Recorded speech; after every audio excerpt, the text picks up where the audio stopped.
I think that Alabama is one of the most talented teams in the nation, and I believe that they are ready to take this next step and compete for a championship in year 2 of the Kalen DeBoer era. Let's recap everything that's happened with the Crimson Tide over the last year or so. Obviously, Nick Saban retires. We go into this Kalen DeBoer era, and last year, things didn't necessarily go to plan. When you're in Alabama, the expectations, especially when you are following up after Nick Saban, is to not only be in the college football playoff in the first year of it being 12 teams, but you expect to be competing for a national championship. And that's absolutely what Alabama expects every single year. We all know that they went 9-3 last year. They were one of the first teams out on making it into the college football playoff. And to make matters worse, they lost their bowl game against Michigan. And now all eyes are going to be on Alabama because, of course, when you fall short of not only competing for a national championship, but just making it into the college football playoff, you're going to draw more eyes, and a lot of buzz is going to be around this school. But I'm optimistic about Alabama. I know that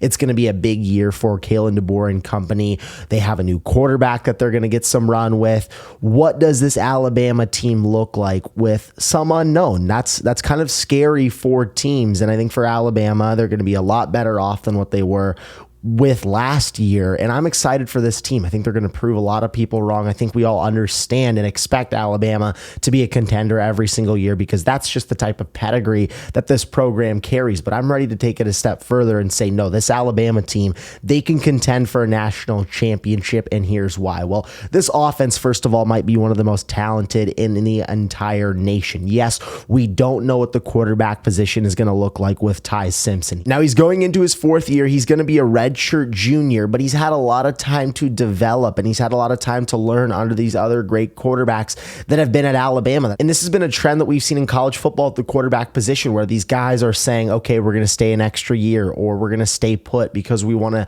develop. We want to learn with where we're at. Look at Arch Manning in Texas. He says, I want to stay here. I want to learn with where I'm at. I want to learn the Sarkisian offense. Look at Bo Nix. Look at Jaden Daniels. Look at Cam Ward. These guys that have taken the liberty of playing an extra year in college football to not only make that NIL money. Yes, that's a nice incentive, but you're playing extra football so that you can develop and that you can increase your draft stock. Now, with Ty Simpson, it's a little bit different of a situation because, yes, obviously, he's never started a college football game before, so he's not in the position where he can just, okay, I'm going to go to the draft now after playing any games. But for him, the point I'm trying to make here is that he's been in college football for a while now. So he's learned the game. He's developed a little bit more. He's 22 years old. He's going to be more comfortable within his body. He's going to be more comfortable with the speed of the game, in my opinion. And you're getting a lot in Ty Simpson. This was a guy that was a 5-star quarterback, the number 4 quarterback coming out of the class of 2022, a very highly touted recruit. Yes, he sits behind Jalen Milroe. He develops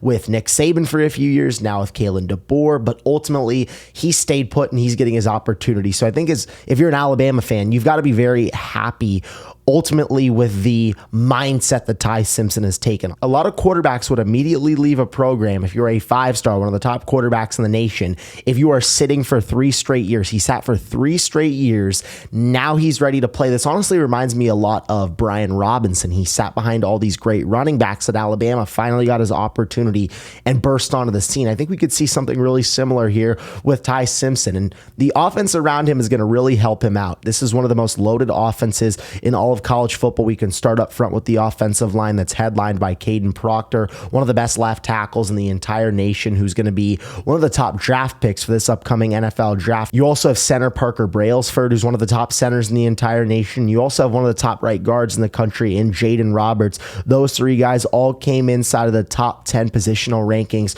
for PFF, and PFF actually ranks the Alabama offensive line as the best in the entire nation. That's going to help out Ty Simpson a ton. But the weapons around him are also spectacular as well. We all know that Ryan Williams came onto the scene last year and was one of the best wide receivers in the entire nation. The dude was 17 years old, captivating the entire country. It was unbelievable the plays that he was making at such a young age. I'll never forget that Georgia catch where he goes up, spins out 2 defenders, and really ultimately pulls ahead with that touchdown, because if you remember, Alabama had that huge lead. They're kind of letting the rope go a little bit. Georgia's coming all the way back.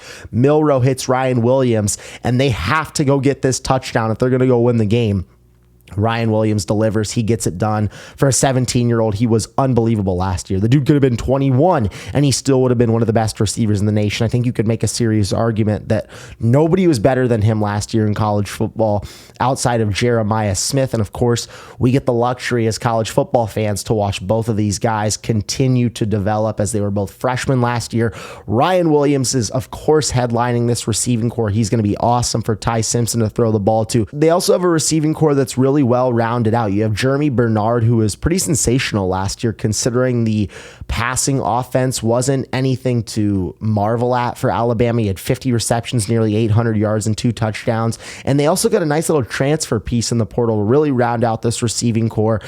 Former Miami wide receiver Isaiah Horton, he was a 4-star transfer commit. He had 56 receptions last year, over 600 yards, and 5 touchdowns. So this receiving core is going to be really good for Ty Simpson and company, and Jam Miller, depending on how long he's out. They think he might be out for the first few weeks. The running back position, he's a sensational running back. So you have a tremendous offensive line, the best in the nation according to PFF. You have one of the best receiving cores in college football that's headlined by Ryan Williams, who, in my opinion, is the second best receiver as we head into this upcoming season. You have a tremendous running back in Jam Miller. This team is going to be able to put it all together offensively if Ty Simpson can be the straw that stirs the drink. According to FanDuel, he is the 8th best odds to win the Heisman. That's not for no reason.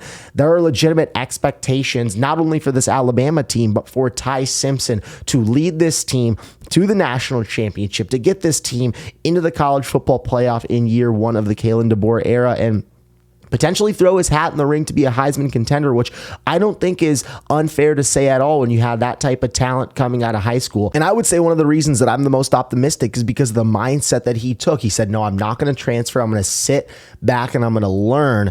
Now he's going to get his opportunity. I hope Ty Simpson blows it out of the box. The defense is also not bad as well. They're returning 8 starters on that side of the ball. This defense gave up the 10th fewest points per game in college football last year, the 21st total yards per game. So this defense is going to be pretty good. I would expect them to take another step with the amount of returning starters that they have. All signs are pointing for Alabama to be pretty spectacular this year. All of the motivation, all of the noise that they didn't make the college football playoff. Oh, is Kalen DeBoer on the hot seat? I'm not buying any of that. I am staying firm with this team. I believe that they are going to be tremendous for this upcoming season. Let's go through the schedule right now because boy, it is not easy whatsoever. And of course, when you're in the SEC, you're going to go through an absolute gauntlet when you look at the schedule. Like, I've legitimately looked through all of these team schedules and they all have 5 or 6 ranked opponents. It is unbelievable. Let's go through Bama's schedule. Non-conference, they started out home opener on the road against Florida State. This is not going to be an easy game. Florida State, I know they were bad last year. They started inside of the top 10.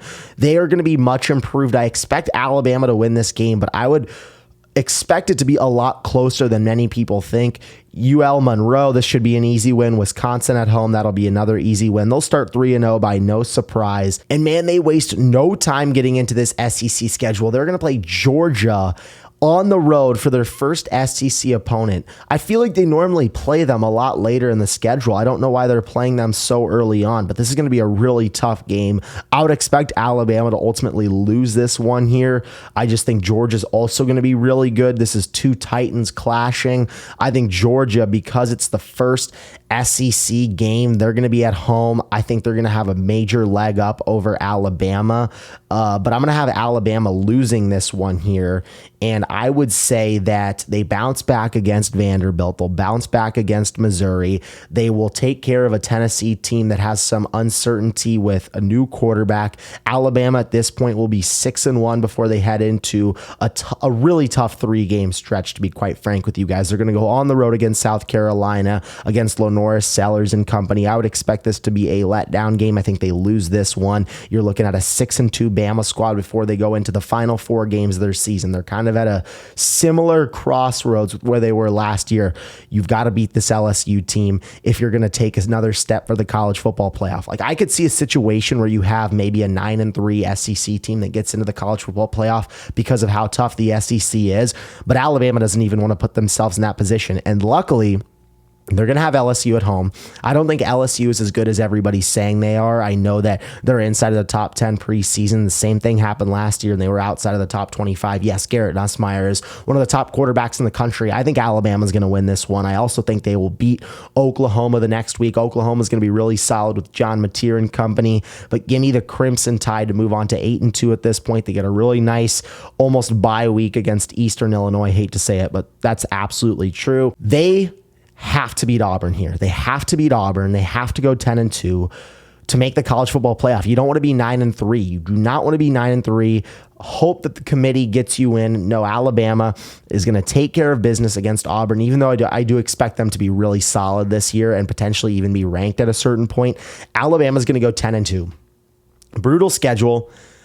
They've got to let Ty Simpson cook, and I believe that's exactly what he's going to do. He's got a great surrounding cast. I think Ryan Williams is tremendous, amazing offensive line. Jam Miller will hopefully get healthy in the early middle of the season. That would be great if they can get him back against Georgia. Ideally, obviously, the defense is going to need to step up and be better, but it's all going to come down to Ty Simpson. He's going to be the reason that this team either competes for a championship or misses out on the college football playoff again. But I believe that Alabama is going to be a national championship contender. They will get into the college football playoff, and from there, it's going to be up to Mr. Ty Simpson. I'm Caden Kuvler, and thank you guys for watching.